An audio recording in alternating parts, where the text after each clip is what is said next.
She thought it was her Uber, until the man behind the wheel turned out to be the billionaire CEO of the company she was about to join. One wrong ride spiraled into whispers, secrets, and a connection that could cost her everything.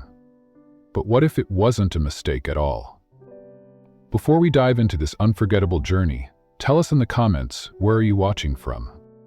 If stories about love, sacrifice, and second chances speak to your heart, hit that subscribe button, because tomorrow we're bringing you another powerful story you won't want to miss.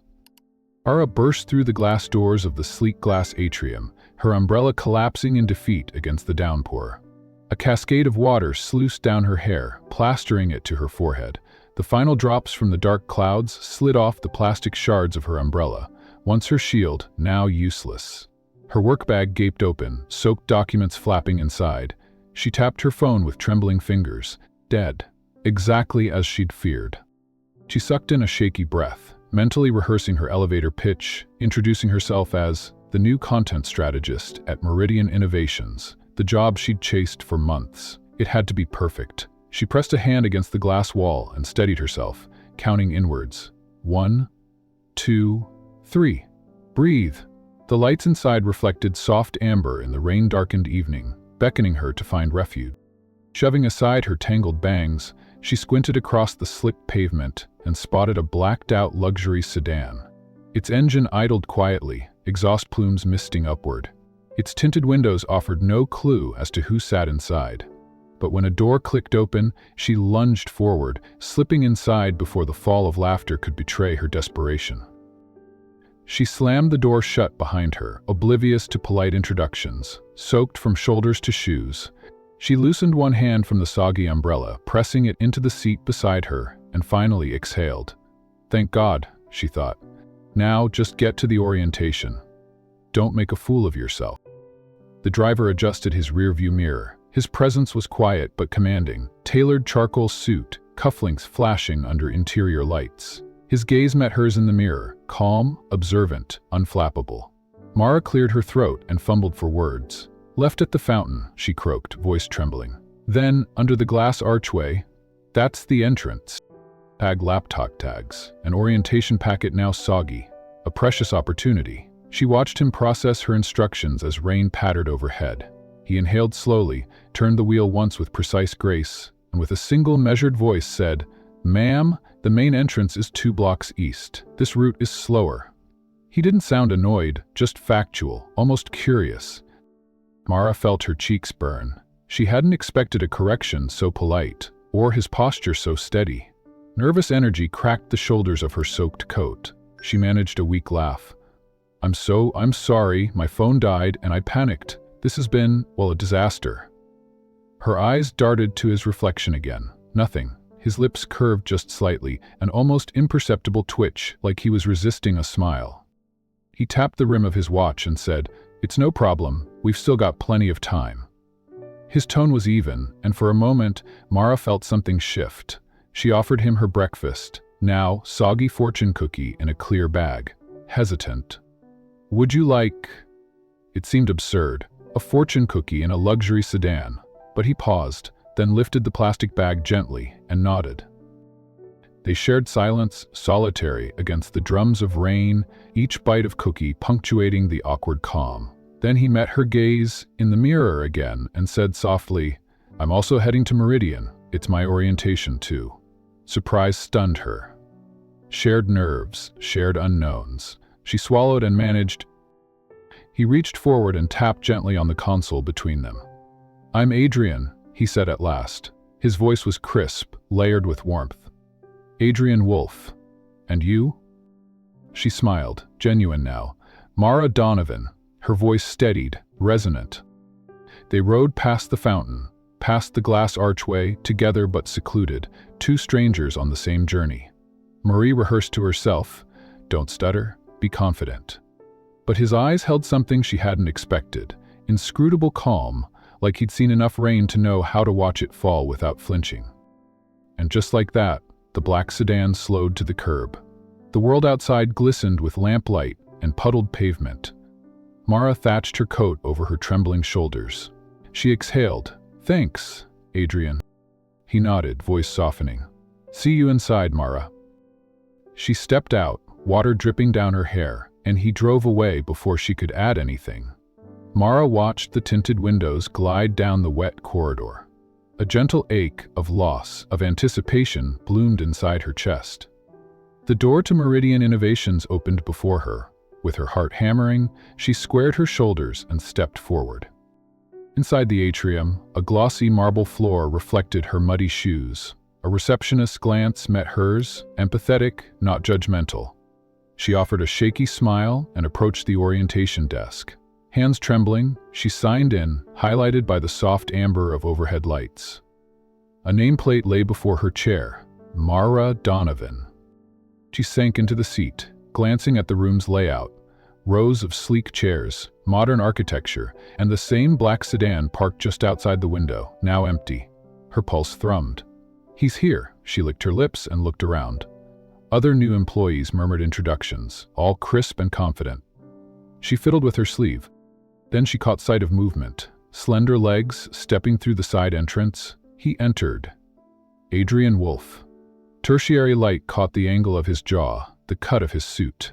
When his gaze met hers across the room, she felt a quiet electricity. He inclined his head, with formality amplified by warmth. She nodded in return. The orientation began, company mission statements, product rollouts, corporate slides. Her palms itched, damp from the rain, but she forced breath control and focused. A sliding projection read, "Innovation through empathy." As the speaker's voice echoed, she recalled Adrian's sober correction earlier, his unspoken support. In that second, she sensed a strange symmetry. At break time, she found herself by the refreshment coffee, pastries. She scoured the table, eyes darting, then across the table, Adrian. He caught her gaze and offered a faint smile. He held 2 paper cups. Coffee, possibly slightly stale, she took one. "Thanks," she murmured, and he answered, "Rain's easing up, looks like." His voice still calm, still alert. She nodded, tugged the corner of her damp hem. "Yeah," he offered awkward small talk. Just enough to fill the air, but not so much as to break the quiet tension. She discovered he was relocating from another city, same department. They exchanged minor details, favorite childhood candy, a shared dread of corporate icebreakers. Her laugh came easier. His eyes softened that twitch again. Then the speaker called them back. They returned to their seats, side by side, not close, but aware. Throughout the session, she felt him watching her, not intensely, but with steady attentiveness. When she answered a prompt correctly, he nodded. When she fumbled, he smiled encouragingly. Empathy through presence. By the time orientation ended, the evening sky had cleared to slashes of twilight. The atrium lights gleamed against the wet pavement. They lingered by the door. Mara patted her unsteady umbrella. "Thank you for the cookie, the ride, the confidence." Her voice carried relief and gratitude. "And thank you for the company." He glanced down before meeting her eyes. "I don't usually," he cleared his throat, "connect this fast. But tonight, you made the rain feel." Her chest climbed with warmth. "Same here." She paused, then offered, "Maybe we walk out together?" My phone is dead, so I've got no ride." He hesitated only a moment before nodding. They walked out together. Puddles reflected street lamps. Shoes splashed softly. She chattered as he listened. He reciprocated. The rhythm was natural, paced not forced. Under the lamplit sidewalk, they paused where his car had stood. She exhaled, lifted her eyes to his face. "Feels like the start of something," she whispered. He didn't answer right away. He merely placed his hand on her umbrella handle. "Maybe," he said finally, "but only if you're ready for the storm." She smiled, breath catching at his tone, equal parts promise and mystery. Together they walked into the night, toward their future at Meridian, their partnership already seated in sodden steps and shared vulnerabilities. The city's lights shimmered off wet pavement, and every heartbeat echoed the unspoken promise between them. The orientation room buzzed with fresh faces, all slightly damp from the morning rain. Mara's curls clung to her cheeks, and her once crisp blazer now bore wrinkles from the storm. She held her notepad like a shield, scanning for an empty seat near the front. Her breath caught when she saw him, the man from the car, already seated, legs crossed, hands resting on a leather notebook. She hesitated, uncertain. He looked up, caught her gaze, and smiled with that same unsettling calm. "Looks like fate wanted us to sit together again," he said softly. Mara's eyes narrowed. "I thought you said you were new here too." He tilted his head. "Did I? Must have been the rain talking." Her suspicion grew, but she took the seat beside him anyway, muttering under her breath, "Next time, I'll walk in the storm." Before he could reply, a woman approached the podium and tapped the mic. "Ladies and gentlemen, welcome to Archview Dynamics. Please join me in welcoming our founder and CEO, Mr. Alan Pierce." Mara froze. Applause erupted around her, but she couldn't hear a thing. The man beside her stood with quiet confidence, buttoned his jacket, and walked to the front. Her heart dropped as reality slammed into her. Her Uber driver was Alan Pierce, the man who ran the company. Alan stood before the room with effortless authority. "Thank you all for being here," he said, smiling. "Let's start with a quick note. Please don't jump into random black sedans unless you've confirmed the driver's name. I had quite the adventure this morning." The crowd laughed. Mara did not. He didn't look at her, not once, but his voice carried a thread of amusement that twisted in her gut. After the session, Mara bolted toward the hallway, desperate to escape the swarm of laughter and sidewise glances. She turned a corner and nearly ran into him again. "Going somewhere?" Alan asked, casually holding a teacup. She crossed her arms, tension radiating from her shoulders. "You couldn't have warned me before the humiliation?" "I didn't expect you to jump into my car," he said, raising an eyebrow. "You didn't think to say, 'Hey, I'm your boss' during the entire ride?" He shrugged. "I didn't feel the need. I was enjoying the anonymity." She scoffed. "Of course you were. Must be fun playing games with interns." Alan leaned against the wall, surprisingly unbothered. "No games, Mara. Just a rare moment of honesty. It was refreshing." Her eyes flared. "You let me ramble. Let me give you directions." He followed them. He said gently, "Exactly." She blinked at him, momentarily thrown. "You think this is funny? But I think it's memorable." His voice lowered. "You were calm under pressure, clear, decisive. That stood out." The compliment landed, but she wasn't ready to accept it. She turned away. "Don't expect me to forget it." "I don't," he said, his voice trailing as she walked off. The next few days tested Mara's focus. Everywhere she turned, Alan seemed nearby. Never intrusive, but never distant. During team tours, he lingered at the back. In break rooms, she'd catch him reading financial reports near the vending machines. At one point, she even passed him on the stairs, where he merely said, "Still finding your way?" She stopped reacting, or at least tried. The staff whispered constantly. "He never jokes, never even smiles. Teeth cold, untouchable. He's dating someone, I heard. Or maybe he was married." Mara tuned it all out. She remembered the man in the rain. The one who accepted soggy bread and joked about coffee. The one who'd seemed almost... But at work he was different, calculated, sharp-edged. One morning, she found a note tucked inside her binder. "Courage doesn't shout, it shows up, drenched and determined." Her breath caught. No one saw her tuck it away. Later that day, during a presentation, she was asked to pitch a mock campaign to a panel, including Alan. Her palms sweat, but she stood tall. Afterward, he was the last to leave the room. As he passed, he murmured, "Good instincts, but don't undercut your own voice." She looked up. "That obvious, huh?" "Only to someone who knows what hiding looks like," he replied. Their next hallway exchange was brisk. "Still think I'm just a chauffeur?" he asked. "Depends," she shot back. "Do you give rides to all your new hires?" He paused as though debating how honest to be. "Only when it rains."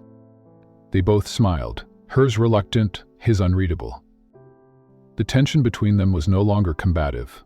It simmered, charged with something else.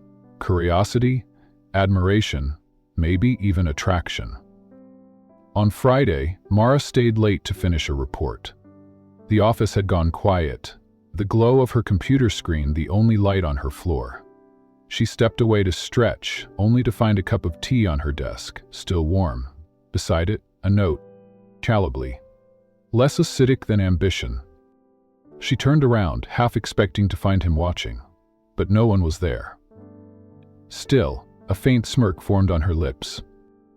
The following Monday brought a company mixer for new staff. Everyone was there, faces from every department mingling over cocktails and cheese platters. Mara wore a black dress she borrowed from her roommate and a necklace that once belonged to her mother. She felt underdressed, out of place, and still walked in with her chin high. Alan stood near the bar, deep in conversation with a board member. Their eyes met once across the room. Neither moved. Later, she stepped onto the balcony for fresh air. Moments passed before she heard the door open behind her. "You hate crowds too?" he asked. "Only when I don't belong in them." He leaned beside her on the railing. "You're wrong about that." "I usually am," she said, hugging her arms. "But I'm getting used to it." A long silence. Then he asked quietly, "Do you regret getting in that car?" She looked up at him. "I regretted it until I realized you weren't mocking me." "I wasn't," he said, eyes never leaving hers. "I know that now." She started to turn, but he reached out, brushing a raindrop from her shoulder that hadn't yet dried. The touch was fleeting, but the moment lingered. "You're not like the others," he said. She laughed softly. "That sounds like a line." He shook his head. "No, it's an observation." She didn't reply, but she didn't step away either. They stood there, silent, close, and suspended in something neither of them had expected. When she left the party an hour later, he didn't follow. But when she checked her phone in the elevator, another message had appeared. Sometimes the best meetings aren't scheduled. She didn't smile this time. She just saved the message. Mara adjusted her lanyard nervously as Alan handed her a sleek folder. "We're hosting a board meeting next week," he said, his voice crisp but not unkind. "They're expecting something elegant. Scout 3 local cafes that can cater for 20. Preferences. Preferences. Preferences. Blue on it, not absent. You have until 3 p.m. It sounded simple. Too simple. "Is this a test?" she asked before she could stop herself. Alan gave her a quiet look that danced between amusement and scrutiny. "Everything is..." With a shallow breath, Mark nodded and turned away, determined to prove herself. She left his office and immediately got to work. Her first instinct was to check the top-rated spots in the area. But halfway through calling the third cafe, she remembered Alan's preference for clean ingredients. She'd seen him push aside donuts in the break room. She checked not just reviews, but menus, dietary accommodations, and cancellation policies. By noon, she had 3 solid options. She was so eager to lock in a reservation for the best one, she rushed the call. "We'll need the private room at 5 p.m., she said. A pause. "You mean 3 p.m., the hostess corrected. She had read the email wrong. 3 p.m., not 5. She corrected the mistake quickly, confirmed everything again, and raced upstairs. But it was too late. Alan was in the hallway, phone in hand, frowning. He looked up slowly. "Did you confirm the time as 5? Mara froze. Her chest tightened. I corrected it, but yes, at first I said the wrong time." For a second, he didn't speak. Then, to her surprise, he slid his phone into his pocket and said, "Come with me." Mara followed him to the executive suite kitchen. There, Alan opened a folder, flipped to the catering contingency page, and handed it to her. "We always need a backup. What's your second option?" Her fingers trembled slightly as she flipped to her second choice and read it out. "Farm and Bloom Cafe, organic, 4.7 stars. Their manager said they'd prioritize us for last-minute adjustments." Alan nodded, impressed. "That's good." "I messed up the first time," she admitted, still haunted by the look he gave her earlier. "Be recovered," he replied. "Sometimes that matters more." They stood in silence, the moment heavy with mutual recognition. Then, without warning, he added, "Come with me. I need help evaluating vendors." Mara blinked. "You want me to..." "Observe, take notes. Keep your opinions honest," he said. And don't be intimidated." She nodded, heart skipping. Later that afternoon, they walked side by side through a tasting hall filled with linen-clad tables and polite, hovering chefs. It was the side of the company she hadn't seen yet, one filled with polished expectations, measured charm, and precision. Alan moved through it all with quiet authority. Every shandcook, every glance, every sample was met with deliberate calm. He didn't eat much, just sipped water and jotted short notes. But once, when Mara chuckled over a ridiculously tiny quiche, he leaned in and murmured, "It's like a pastry for mice." She laughed, too loud, too honest. He didn't seem to mind. Afterward, they sat at a quiet corner table. She was scribbling on her evaluation sheet when she noticed him staring out the window. "Do you do this often?" she asked gently. "Too often," he said without looking at her. "Vendor after vendor, appearance over substance. You learn to read what's not being said." She tilted her head. "Sounds lonely." He turned toward her. There was something raw in his eyes, something unguarded. "It is..." She blinked at the honesty. Alan Pierce, who always looked like he stepped out of a boardroom photo shoot, had just let his mask slip for a second. Later that week, the staff lounge buzzed with conversation. A junior manager named Calvin was openly criticizing Alan's decision to cut an underperforming division. "It's just bad optics," Calvin scoffed, slashing jobs while sipping fancy coffee upstairs. "Great leadership." Mara felt a spark of heat rise in her chest. She didn't usually speak up, but something inside her pushed forward. "You think cutting losses is easy?" she said, her voice firm. "You think he made that decision lightly? You weren't in the meeting where he walked through every number himself. I was." Calvin looked surprised. "You're defending him?" "I'm stating facts," she replied. "Try doing that before assuming the worst." The room fell silent. Later that afternoon, as Mara passed by Alan's office, he stepped out. "Calvin told me what you said," he murmured. She held her breath. I appreciate it." His eyes held hers for a beat too long. Then he turned, walked back in, and closed the door gently. In the following days, something changed. They still weren't close, still exchanged mostly formal interactions, but Mara began noticing subtle shifts. When she arrived early to meetings, there was fresh coffee waiting, brewed the way she liked. When she forgot her umbrella on a rainy day, someone left a spare on her desk. When her slide deck glitched during a small presentation, Alan stepped in with a smooth pivot and gave her time to fix it. Small things. Silent things.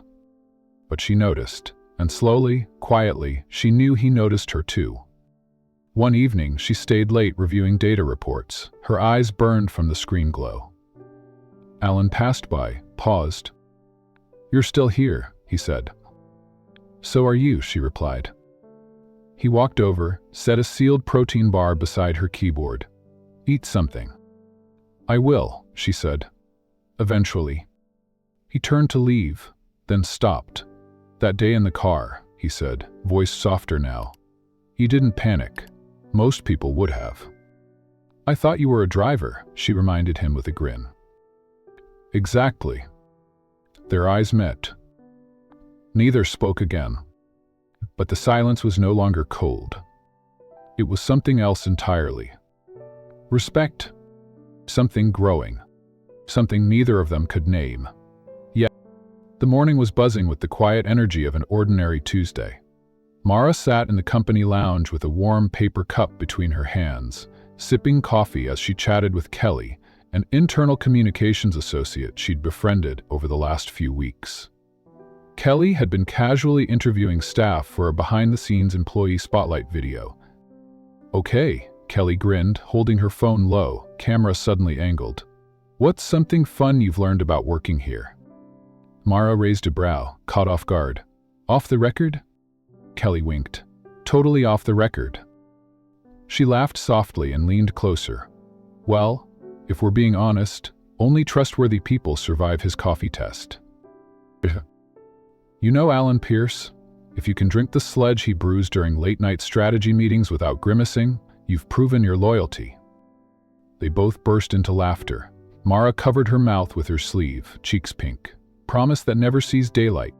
Kelly made a mock cross over her heart. Scout's honor. By noon, the company intranet was ablaze. A video clip, with characters like Psycho, Wildcat, and Dogman Coyote rolling its way through email chains and office Slack groups, captioned, "Only trustworthy people survive his coffee test." The lighting was flattering, her laugh was genuine, and her tone had just the right balance of playful and sharp. Someone had clipped and posted it from Kelly's phone, likely in good faith as a fun morale boost, but it had the opposite effect on Mara. By 1 o'clock, multiple department heads were calling her Alan's secret weapon. By 2, someone had turned it into a meme, a mock security clearance badge with her photo and the caption, "Level 5, survived CEO." Her stomach churned. She shut her laptop and stared blankly at her phone. She'd only been with the company for a month. At 2:37 p.m., her inbox pinged. "Come by. Alan Pierce?" No body, no emojis, just that cold, authoritative signature line that somehow felt heavier than any reprimand. Her fingers trembled as she smoothed her blouse and made her way to the elevator. She counted each ding until the doors opened to the executive floor. His assistant nodded without a word and gestured toward the office. She knocked lightly. "Come in," Alan said, without looking up. He stood behind his desk, flipping through a file. Calm, unreadable. She braced herself. "Sir, I didn't mean for that clip to—" "You're not in trouble, Mara," he cut in smoothly, eyes finally lifting to meet hers. That alone disarmed her. "You're not?" she asked softly. Alan walked around the desk and gestured for her to sit. "I watched the video." She took the seat across from him, backed straight, heartbeat erratic. "You are surprisingly authentic," he continued, voice even. "People respond to that." "I didn't know it would go public," she said. "I thought it was private." He nodded. "It was unplanned, but effective. People are talking, they're laughing. That's rare around here." She tilted her head, confused. "You're okay with it?" "I'm more than okay," he said. "It gave me an idea." By 4 o'clock, Mara found herself sitting in a different conference room, this one larger, more formal, across from a trio of senior HR and communications managers. Alan had asked her to join a new internal initiative, revitalizing company culture through employee engagement. "You'd be leading some of the newer voices," one of the directors explained, "helping shape messaging, tone, and event." It was a massive opportunity. More visibility, more responsibility, and certainly more pressure.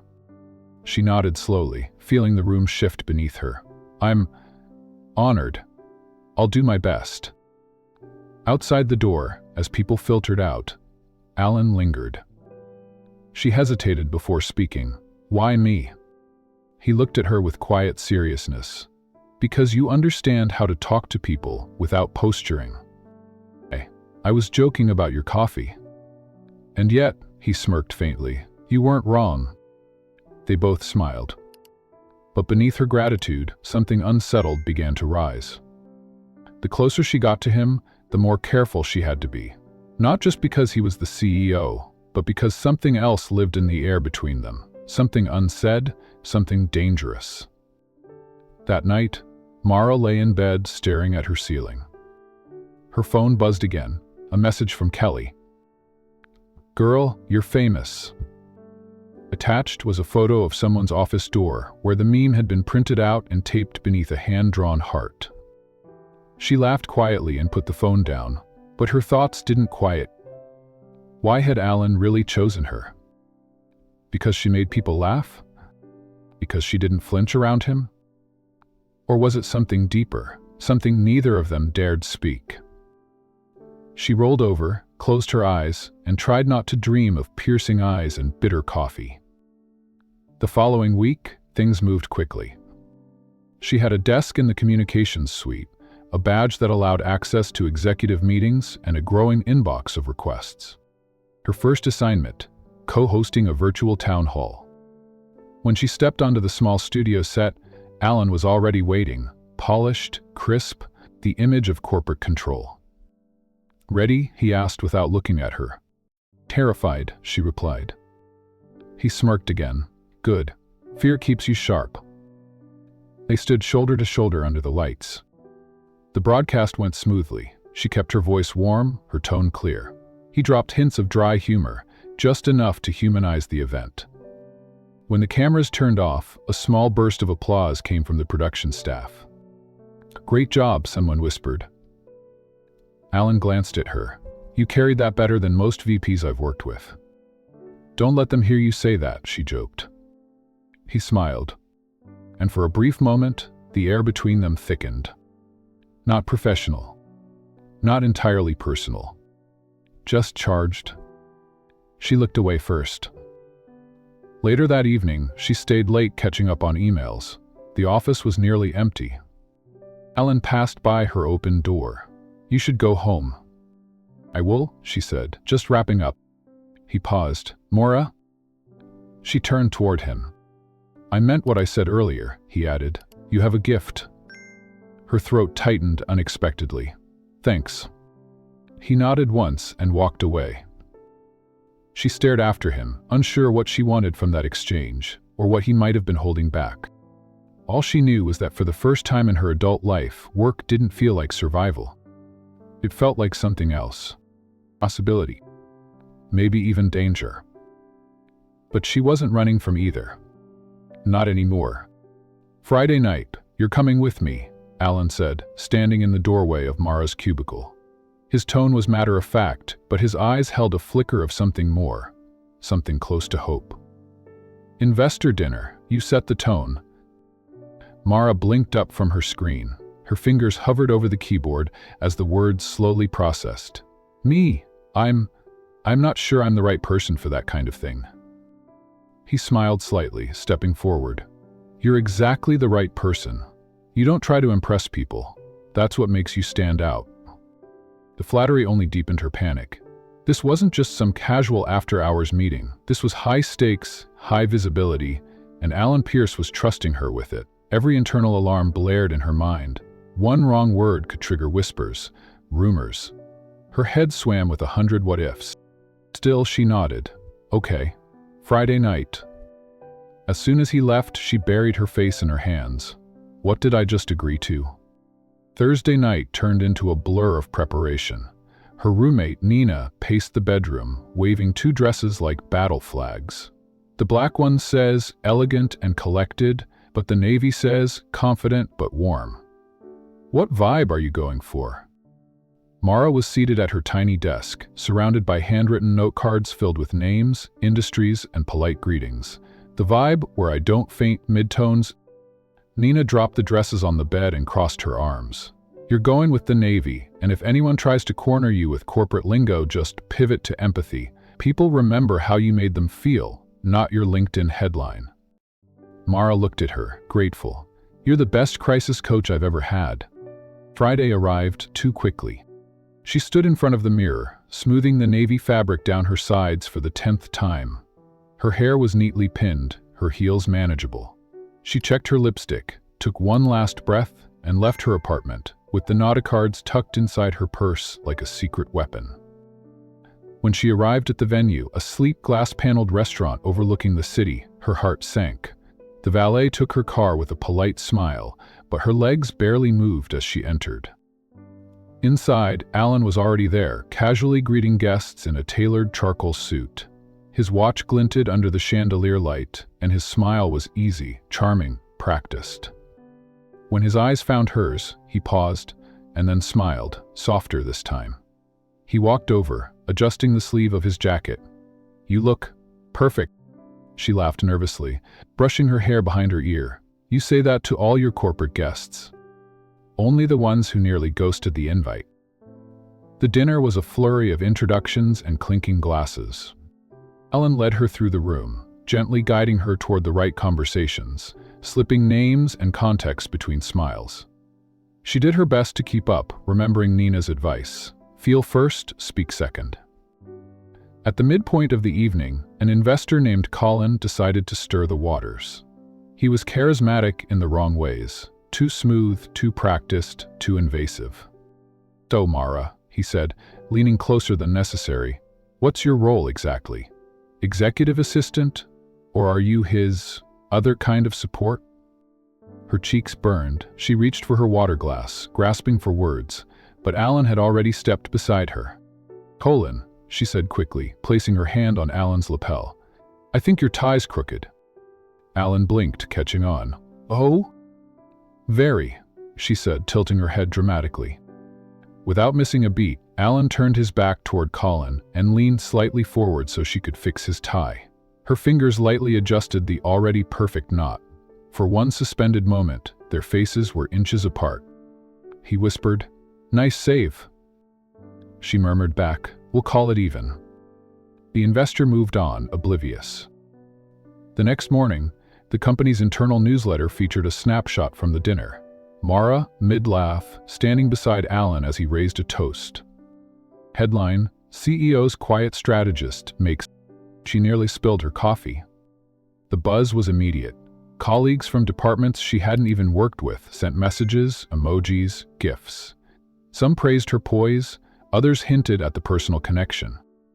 Footnote: by the time she reached her desk, her phone had 3 missed calls. Her heart dropped when the final one read, "Alan Pierce." Before she could spiral too far, his assistant appeared at her desk. "Mr. Pierce would like to see you." Her legs felt made of stone. She entered his office, expecting a formal reprimand. Instead, Alan was holding the newsletter printout, a smile playing at the corners of his mouth. He waved it slightly. "You're more famous than I am today." She closed the door behind her, bracing herself. "I swear, I didn't know they'd use that photo. He interrupted gently. "Mara, I asked you to be yourself. That's exactly what you did. And it worked." She stared. "You're not mad?" "Mad?" He chuckled. "I'm relieved. You made people feel like this place has a heart again." She exhaled deeply, some unspoken tension slipping from her shoulders. Then, he leaned back, tapping the armrest of his chair. "I've been thinking. We need someone who understands how people connect. Not just clients, but employees. We've lost that in recent years. I want to create a new role. Internal engagement strategy. You'd lead it." Her jaw dropped. He nodded. "It'll be a challenge, high visibility, constant scrutiny. But I think you have the instincts." The room spun slightly. "I don't know what to say." "Say yes," he said simply. She paused, then nodded slowly. "Okay, yeah." As she left his office, the hallway buzzed with chatter. Some coworkers smiled genuinely. Others looked on with curiosity or mild suspicion. She felt exposed in a way she hadn't before. The weight of her new role and her growing proximity to Alan pressed against her ribs. She passed the mirror in the corridor and caught her reflection. Same person, same heart. But now the stakes were higher, and so was the cost of letting it beat too loudly. The Monday after the investor dinner arrived with a tension Mara couldn't quite name.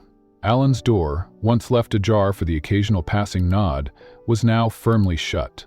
In meetings, his gaze no longer lingered on her with that soft, unreadable curiosity. It skimmed past her, straight to agenda items. His tone with her had become clipped, formally courteous, the kind reserved for people who didn't matter much at all. At first, Mara thought she was imagining it, but by Wednesday, even the other interns noticed. "Did the CEO get a lobotomy or something?" one whispered as Alan left the common area. "He used to light up like a lighthouse whenever you walked in." She smiled weakly, brushing it off, but inside, she was spiraling. Her mind reeled with possible reasons. Was it the investor dinner? Had she overstepped with the tie comment? Or maybe her sudden visibility had made her a liability. Had her presence sparked gossip? He was pulling away, that much was certain, and she didn't know how to stop it, or if she even should. That Thursday, Alan walked into the building 15 minutes late, pale and stiff. Mara noticed immediately from her seat at the internal communications desk. His gait was off, and he was wearing a scarf, which she'd never seen him do. By mid-morning, she spotted him hunched over his computer through the glass wall of his office. His shoulders sagged, and his eyes looked sunken beneath the sheen of effort. He coughed, muted and tight. into the crook of his arm. Something in her shifted. Despite the walls he'd rebuilt, the formality he'd reinstated, concern overtook her pride. She rose, quietly took the small thermos of ginger tea she'd brought from home, and wrapped it in a paper towel. She dug out a packet of vitamin C lozenges from her purse, then scribbled a quick note on a sticky, "For the immune system you clearly don't believe in." Without knocking, she opened his door just enough to slip the items inside. He looked up, surprised, but she didn't wait. She simply shut the door behind her and walked back to her desk without saying a word. An hour later, when she returned from lunch, the sticky note was back, this time taped to her computer monitor. It now read, "You didn't have to." She stared at it for a long moment before grabbing a pen and scrawling beneath his handwriting, "I did." She didn't send it back, just kept it by her keyboard, like a quiet reply. The cold stretched through the week, and so did their silence. But it wasn't cold anymore. It was cautious, gentle. Like they both understood that the proximity they'd once shared needed air if it was going to survive. Friday night, Mara stayed late at the office. She wasn't working, she just didn't feel ready to go home to the flat silence of her apartment. Around 8, she heard a familiar cough down the hall. Moments later, Alan appeared in the doorway, jacket slung over his shoulder, scarf loosely hanging around his neck. "Still here?" he asked, voice raspier than usual. She nodded, just unwinding. "You?" He looked down the hallway. "Didn't want to go home yet." Then after a pause, "Do you want to walk?" Mara hesitated, then stood. They didn't talk much as they descended the building stairs and stepped into the early night. The city's street lamps shimmered off puddles from a light drizzle earlier in the day.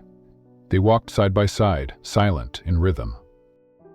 She glanced at him once, expecting the usual guarded face, but found something else, vulnerability. Not weakness, not shame, just a man worn down by a life that demanded too much image and gave too little grace. She looked away, heart thudding. Maybe she saw herself in him. Maybe that was why she couldn't walk away. They turned a corner near the waterfront, the buzz of the city softening beneath the hum of the tide and wind. Alan stuffed his hands in his pockets, glancing sideways at Mara. She had her arms folded, hugging herself more from nerves than cold. He slowed his pace, matching hers. "You've been different this week," she finally said, her voice careful. "Colder. Is everything okay?" Alan didn't answer right away. They crossed the street, and only when they reached the edge of the park, where the benches sat vacant under a halo of yellow light, did he speak. "I needed space," he said quietly.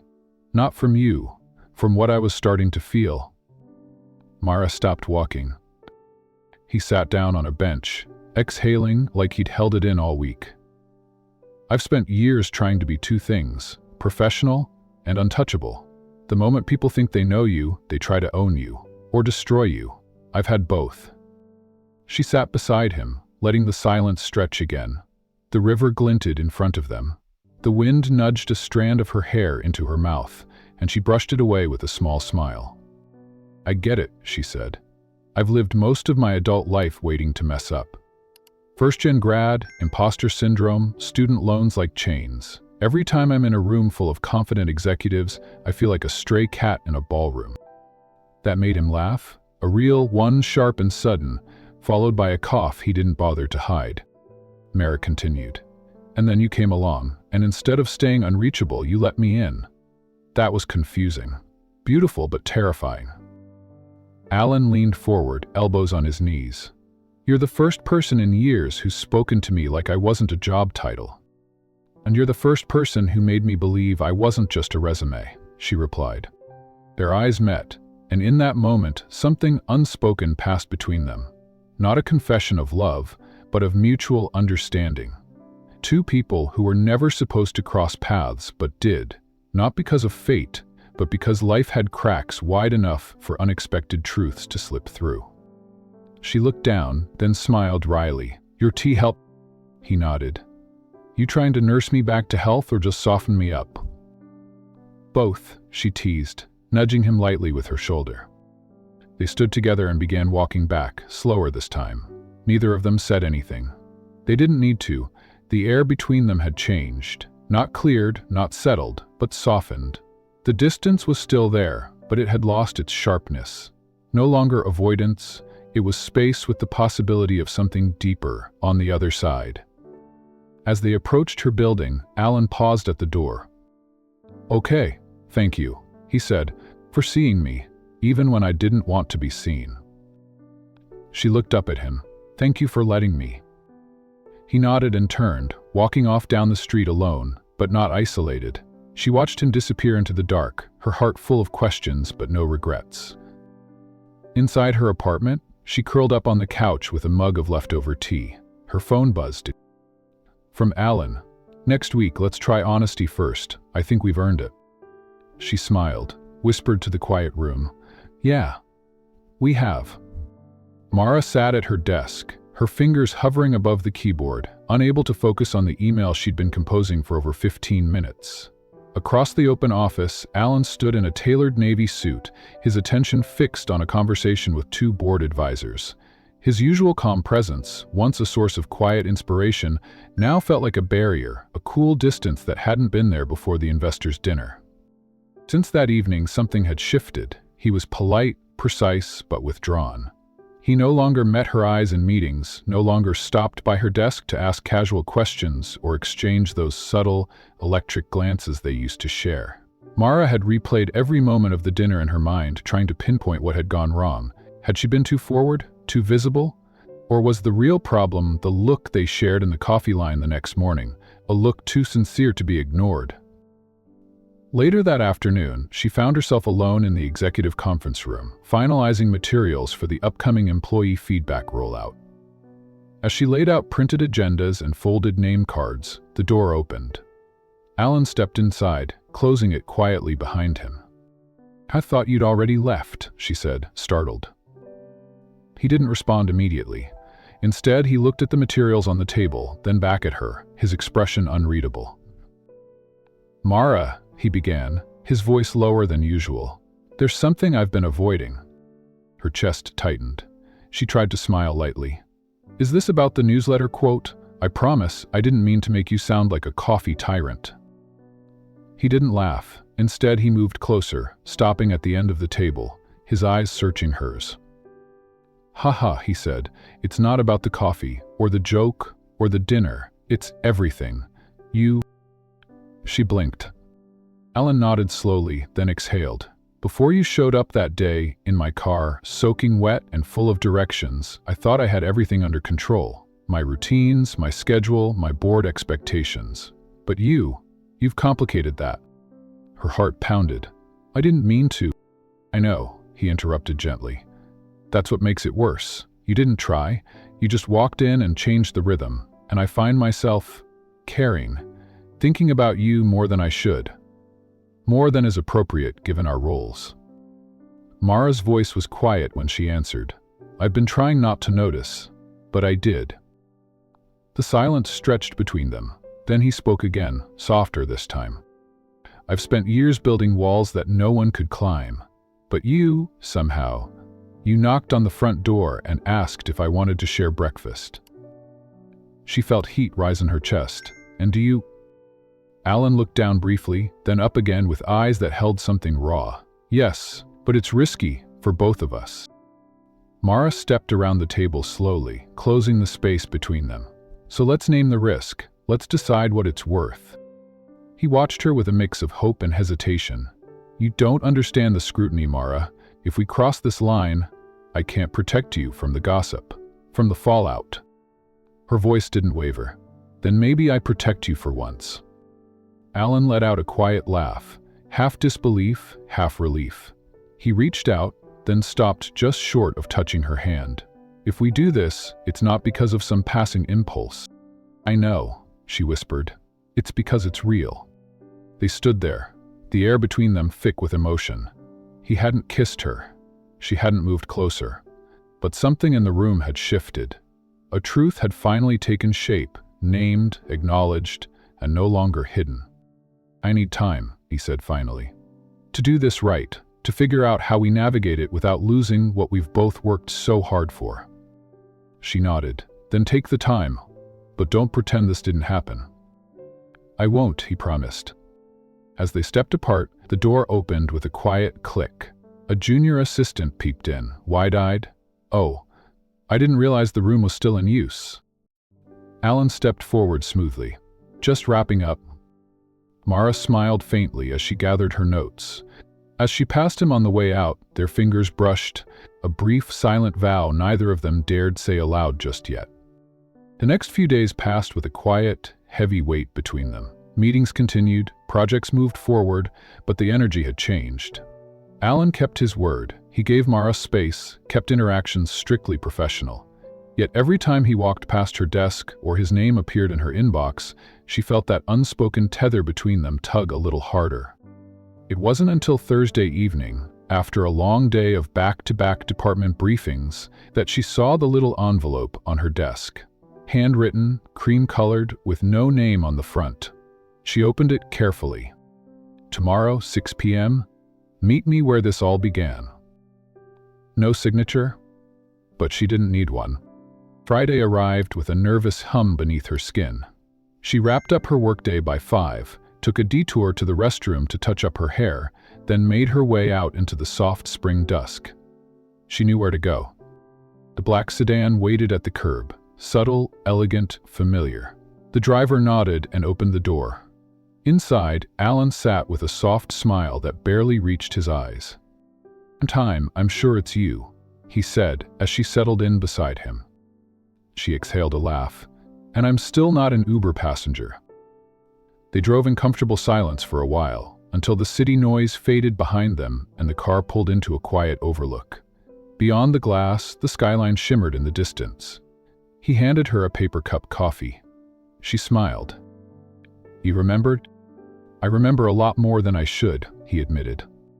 She sipped the coffee, warm and familiar. "So why are we here?" Alan turned in his seat to face her. "Because I couldn't let it all just fade into silence. I needed you to know I haven't stopped thinking about what we said. I needed you to see the person I am when no one's looking." Mara looked at him for a long moment, letting the stillness settle.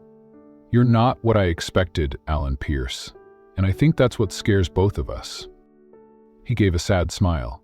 "I'm not afraid of the feelings. I'm afraid of what they'll cost you." "I'm not fragile," she replied. "And I'm not here because I need a rescue. I'm here because something about you made me feel seen, understood. And I don't want to pretend anymore." Alan reached into his coat pocket and pulled out something small, a folded square of paper. He handed it to her. Inside was a photo, worn at the edges. A younger Alan, standing beside his late father, in front of the company's original storefront. "I used to think legacy meant proving him wrong," he said, "but now I wonder if it's about writing a different story." Mara's throat tightened. "So what do we do with this story? What's our next chapter?" He took her hand, finally, fully. "No hesitation, we take the risk, but on our terms, quietly, carefully, honestly." She nodded, tears prickling behind her lashes. "No headlines, just heart." The car remained parked as the city lights flickered in the distance. They didn't kiss, they didn't make promises they couldn't keep. But in the silence, in the joined hands, in the trust blooming slow and real between them, something heroic was born. It wasn't a fairy tale, it wasn't scandalous. It was two people choosing each other in a world that had always taught them to choose fear. And for the first time, neither of them flinched. The department meeting was packed. Rows of faces, some curious, some wary.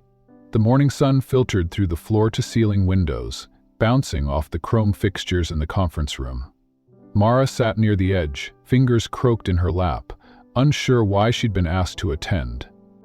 Alan stood at the front, composed, hands tucked behind his back. Without a word, he turned and pressed play on the screen behind him. The familiar clip began to roll, the one that had gone viral weeks ago. Mara, smiling shyly, joking with the internal comms team about coffee tests and trust. Laughter erupted softly around the room. She felt her ears burning, her shoulders tensed. When the clip ended, Alan turned back to the room. "Transparency wins," he said, his voice steady. This moment was unscripted, but it was real. and it reminded us what authenticity looks like. He paused, eyes scanning the group before landing softly on Mara. "I want to publicly thank Mara Jennings," he said, "for her honesty, her grace under pressure, and for reminding all of us that human connection still matters in the corporate world." Gasps fluttered. Whispers spread like ripples on water. Mara's throat tightened, her heart hammered against her ribs, caught between pride and panic. "I know not everyone here got the full story," Alan continued, now stepping closer. "But sometimes, the best stories begin with missteps." She blinked at him, stunned. He nodded once, subtle, supportive, and turned back to the group to move on with the agenda. But she couldn't hear another word. Her world had narrowed to the warmth behind his recognition and the unspoken acknowledgement in his gaze. After the meeting, while she was still packing up her notebook, Alan approached quietly. He held something in his hand, a slim, black leather keychain with a luxury fountain pen clipped to it. "Or the next chapter," he said. "Whatever form it takes." She frowned, confused. "I don't understand." "It's not a job offer," he clarified. "It's an invitation to build something that lasts. So it's theirs, maybe here, maybe somewhere else, but with intention." Her lips curled up despite herself. "You always talk like a mission statement." "For me this time," he said.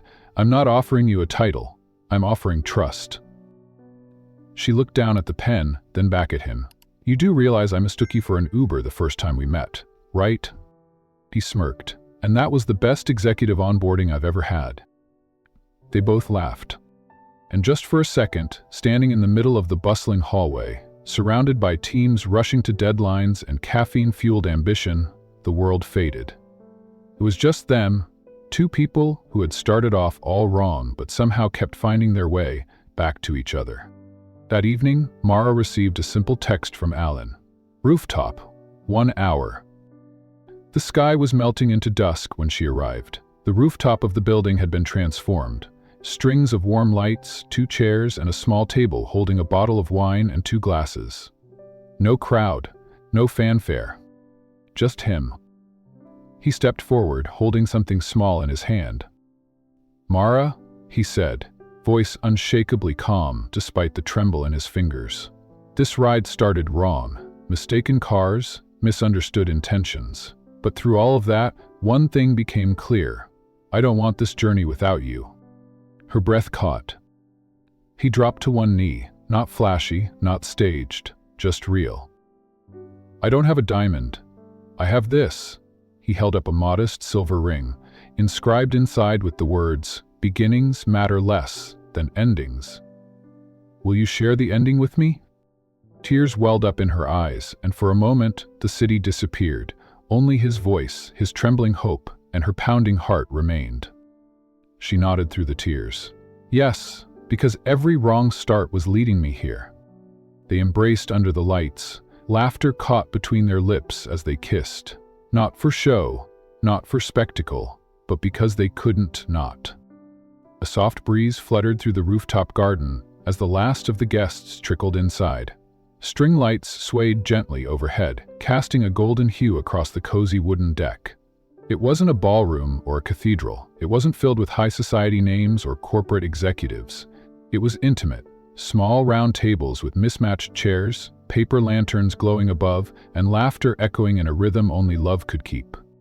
Alan reached into his pocket, fingers brushing against the small velvet box, but he didn't move just yet. His eyes lingered on Mara, standing across from him in a simple cream dress that shimmered with nothing more than honesty. No makeup tricks, no layers of pretense, just her. She held a bouquet of white wildflowers plucked from the rooftop garden earlier that morning, laughter spilling from her lips as she joked with a friend from the communications team.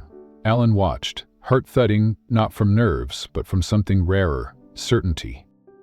The music faded low. Guests turned as Alan gently tapped a glass, stepping toward her. Mara's smile faltered slightly, replaced by curiosity, and then something deeper as she watched him kneel down, not in formality, but in humble recognition of what she had become to him. "This ride started wrong," Alan said, his voice low but unwavering. "You mistook me for an Uber driver, and I let you. The crowd chuckled, remembering the viral clip that had spun out into their very first moment. But even in that chaos, you saw me. You spoke to me like a human, not a headline. And I knew I wanted to keep walking with you, rain or shine. Mara's eyes welled. Her fingers trembled against the bouquet. She opened her mouth, but nothing came out. So she did the only thing her heart understood. She nodded. The ring wasn't flashy, no diamond to blind the moment, just a delicate band of brushed gold with a sun-graved motif between two tiny etched raindroplets. His tribute to the day they met and the warmth that followed. He slipped it onto her finger, and she laughed through her tears. The guests clapped, and someone passed around sparklers. Laughter rose again, this time louder, looser, full of release. As the music resumed, Alan and Mara stepped into their first dance, not choreographed, not rehearsed. They swayed beneath the glow of the lights, fingers interlocked, heads tilted close, as if they were writing their next chapter in silence. He whispered, "From mistaken Uber to intentional journey," and she laughed, forehead resting against his. There was no press, no shareholders, no social media influencers posing in front of flower walls. Just a small rooftop, a circle of those who mattered, and two hearts choosing love, not out of convenience, not for performance, but because they had seen each other clearly and still wanted to stay. That night, under a sky speckled with stars and string lights, they sealed it all with a kiss. No spotlight, no pretense, just the truest kind of beginning.